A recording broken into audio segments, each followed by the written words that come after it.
I think Charlie Craven nailed this imitation of an adult stonefly, the Morningwood Special. This fly is one of many solid evidences of his superior talents in fly design.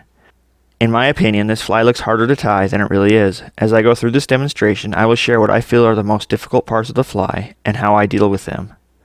My name is Lance, and today I'm tying a Morningwood Special. Feed your vice. A Morningwood Special has an extended body, so to start a Morningwood Special, a needle needs to be fed to the jaws of the vise. Clamp the needle to the jaws of the vise, leveled, and with the back of the needle at the back of the fly, and the majority of the needle sticking out of the front of the jaws. Start a bobbin of 6/0 rust brown uni thread at about 1/8 of an inch from the point with a jam knot. No need to cut the thread tag from the fly just yet, just lay it along the top of the needle and in between the jaws of the vise to keep it out of the way. After the thread has been secured to the needle, cut a 1/16 inch strip of foam from a sheet of gold 2mm foam. Place one end of the 1/16 inch strip on top of the needle, just over the top of the hanging thread. Tie down the foam strip with thread to about 3/8 of an inch from where the foam was tied in, and then bring the thread back to the front of the foam. Once thread has been brought back to the front of the fly, fold the excess foam over the top of the tied down foam and secure it to the shank with more thread until the thread reaches the joint where the foam was folded over the fly. Now that the foam strip has been secured to the needle, pull the excess foam from the fly until it rips away and bring the thread to about 1/16 of an inch from the front of the foam. Next, cut a 1/4 inch strip of gold 2mm foam from a sheet. The sheets I am using are about 4.5 inches long. That length seems to be about right for these extended bodies. Fold and pinch the strip in half along the width of the strip. Sandwich the foam over the needle along its length, and then carefully push the foam onto the point of the needle until it pokes out the other side of the foam. Now take the thread and lightly bring it over the top, then down around the foam a couple of times, before the thread is cinched down around the foam, creating a segment for the fly. After the thread has been cinched down on the fly, continue wrapping another 6 to 8 wraps of thread around the segment. The segment should be around 1/8 of an inch wide when it is completed. To create the next segment, open the foam and bring the thread in between the two strips and around the shank to about 1/8 of an inch behind the first segment. Then pinch the foam together and wrap the thread around the foam and needle with 8 to 10 wraps of thread, starting with semi-light wraps and gradually tightening the wraps as more wraps are applied. Use this same process to tie the last segment to the foam. Creating the segments aren't difficult. The proportions of the segments are what can be frustrating. Too big and the body of the completed fly won't look right. This applies to both the extended body and the fly itself. So be patient, take your time, and practice creating extended abdomens until the proportions come out right. When the segments have been created on the extended body, whip finish the thread at the final joint and cut the thread.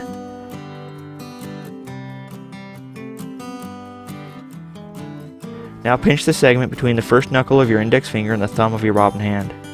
Twist and pull the extended abdomen until it comes off the needle.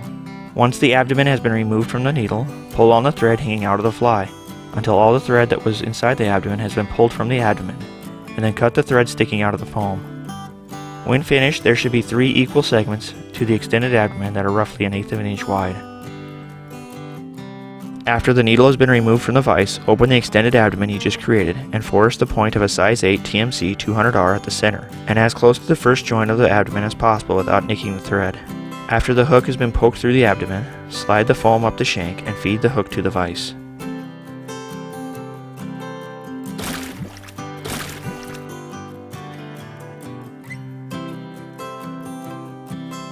Then slide the abdomen to the back of the fly and turn it so it is out of the way of the shank. Start a bobbin of 6/0 rust brown uni thread behind the eye of the hook.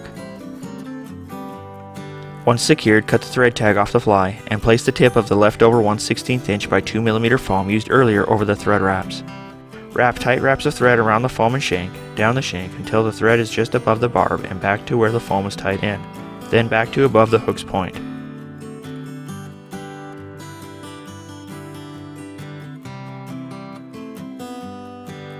Give the excess foam a good tug to remove it from the hook. Place a dab of superglue on the back of the foam strip and adjust the extended abdomen so the top section of the foam is laying over the top of the fly, and the foam section just in front of the joint is sitting on top of the superglue. Bring the thread in between the foam strips and wrap it around the top strip of foam, and then verify the segment you are about to create is pretty close to the same size as the segments already created. After adjustments to the thread of the segment have been made, wrap the thread under the bottom strip of foam and then back over the top strip. Gently cinch down on the thread while holding the foam in place. Then wrap 6 to 8 wraps of thread around the foam to complete this segment. Now spread the foam strips apart and bring the thread around the joint of the bottom half of the segment, under the top strip of foam, over the shank, and then up the hook about 1/8 inch. Bring the bobbin towards you so that it is somewhat level, and then begin the next segment by wrapping the thread over the top of the foam. Verify the segment is the correct size before wrapping the thread under the bottom strip of foam and back over the top one. Once the thread has been lightly wrapped around the segment, gently cinch down on the bobbin to tighten the thread wraps. Wrap 6 to 8 more tight wraps of thread around the segment, being careful not to cut the foam. After the final wrap of thread has been applied to the segment, spread the foam apart again and wrap the thread around the bottom half of the segment joint and then around the shank. Wrap the thread to about 2 segments up the shank. When the thread reaches this point of the shank, level it towards you and close the strips of foam, then take the thread over the top of the foam, under the bottom foam strip, and back over the top strip of foam. Because the majority of the materials will be tied in at this point, gently cinch the thread on the bobbin, and this time only wrap 2 wraps of thread around the segment. Open the foam strips at the segment joint, and bring the thread under the bottom strip of foam and in between the strips of foam. Wrap the thread around the shank to a bit behind the eye. Once the thread reaches the front of the fly, level the thread towards you. Allow the strips of foam to come together and wrap the thread around the top strip of foam, under the bottom strip and back over the top. Then carefully cinch down on the foam until a good segment has been created. Then wrap 3 to 4 tight wraps of thread around the head of the fly. Here is another tricky part of the fly, so be patient with it. We need to cut the bottom strip of foam from the fly. With the fingers of your material hand, pull down on the bottom strip of foam and cut the foam at the hook. If you pull too hard on the foam will come out of the wraps of thread like you see in this picture. So don't pull so hard that the foam comes out of the wraps of thread, but enough that when it's cut it won't cover the eye of the hook. Figuring that out takes a bit of practice, so be patient. After the bottom strip of foam has been removed from the fly, pull the excess top strip of foam over the back of the fly and wrap a few more wraps of thread on the shank, and then release the top piece of foam and wrap yet a few more wraps of thread around the hook and the top strip of foam. To tie in the legs, wrap the thread along the back joint of the front segment, to the top of the fly, and then to the back of the first segment, and wrap 1 wrap of thread around that segment. Next, cut 3 Montana Fly Company tan medium barred sexy legs from a hank, and place one of these legs against the thread under the fly, and slide it up the thread until it sits along the far side of the fly under the thread. Then wrap the thread around the joint to the top of the near side of the segment, and then cross the thread along the top of the large segment over the back of the segment.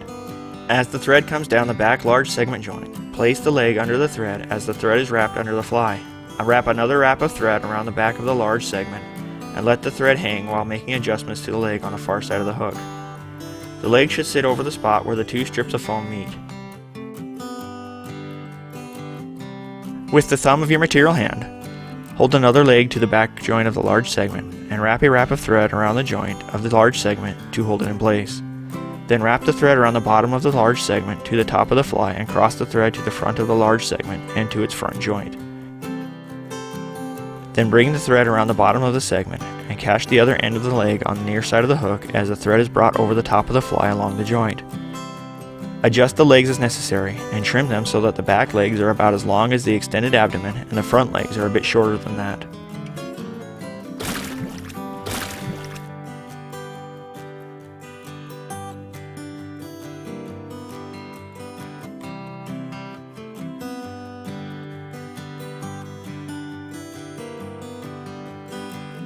Charlie Craven offers a few options as the wing for the Morningwood Special. I have only seen him actually tie it on his YouTube channel. I have also read the article he wrote about it in an issue of Fly Fisherman magazine. He uses a material called Stonefly wing as the wing in both of his demonstrations. However, I believe he mentioned both combed out polyarn and EP fibers as alternatives for wing on this material. Seeing as how I don't believe the Stonefly wing is easy to come by, for this Morningwood Special I'll use trigger point EP fibers in dark dun and a bit of herringback crystal flash. So I'll cut a small clump of EP fibers from the hank, and about 6 strands of crystal flash from a hank, and then stack them. Center this clump of fibers on the top of the shank so that the front half of the wing material hangs off the front half of the fly, and the back half hangs over the back half. Wrap 2 wraps of thread around the bottom of the fly and over the wing material. Then bring the fibers hanging over the front of the fly to the back, and wrap thread over the top of the fibers on the near side of the fly to behind the fibers on the far side of the fly. For the bottom part of the indicator, cut a strand of black McFlylon from a hank. Trim the tips even, and lay the even tips just over the back of the first segment of the fly. Wrap 2 tight wraps of thread around the fly McFlylon to secure it in place, and trim it to the back of the third segment on the fly. Repeat this process with some cerise McFlylon, except when it's cut to length, cut it a bit shorter than the black. To help hold the indicator in place, apply a bit of superglue to the front stubs of the indicator. Now bring the thread to the center of the front segment and fold the foam over the back of the fly. Pinch the foam to the top of the fly as 2 wraps of thread are wrapped around the middle of the first segment. Cinch down on the bobbin to divide the front segment into 2, then wrap 2 or 3 more tight wraps of thread around the joint. Fold the excess foam over the front of the fly as the thread is wrapped up the joint and then to the back of the now second segment of the fly. Allow the foam to fall back over the back of the fly and wrap 2 wraps of thread around the joint. Then cinch down on the bobbin to create a segment.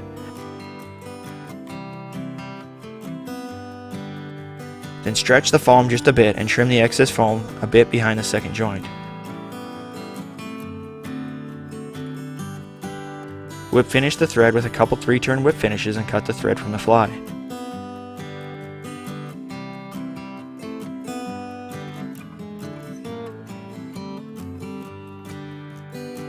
Next, gather up all the fibers of the wing material and trim the wing to a bit behind the extended abdomen. Then trim bits out of the tips to make them look a bit ragged.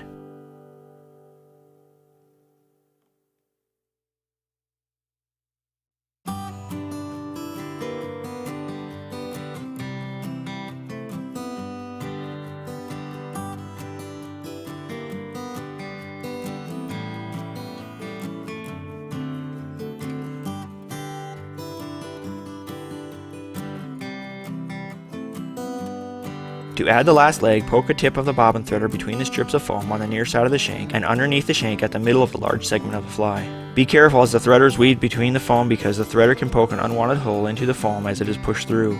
Once the threader has been pushed through the far side of the fly, string the last leg into the threader and pull it through to the near side. Pull about 1.5 inches of the leg at the near side of the hook, and then place a dab of superglue to the leg close to the fly on the far side.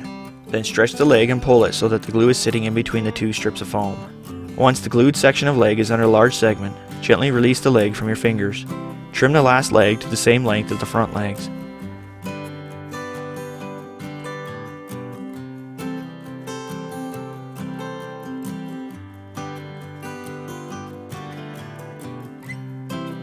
Using a bodkin, apply a bit of head cement to the thread at the front of the large segment on the fly.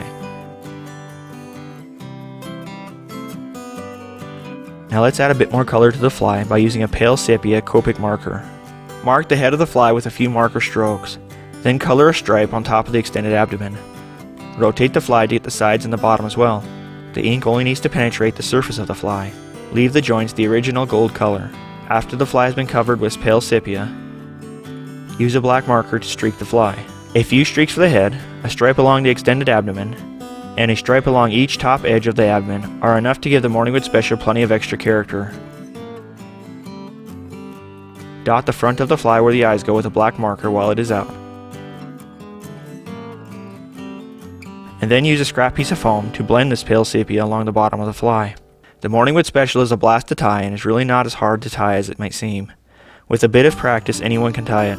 Charlie Craven has a smaller olive version of this fly he calls the skwala, and a larger orange version that imitates a salmon fly. But don't let that limit the colors it can be tied in. Go out and get the materials to tie this awesome pattern. Remember to have patience and to practice, practice, practice. If you enjoyed this fly tying demonstration of the Morningwood Special, check out my tying demos by selecting the tying demonstration playlist to the bottom left, or watch something YouTube recommends from my channel by selecting the video to the bottom right. Please subscribe to my channel by clicking the subscribe button below or the icon between the 2 recommended videos. Thanks for watching. Now, go feed your vice.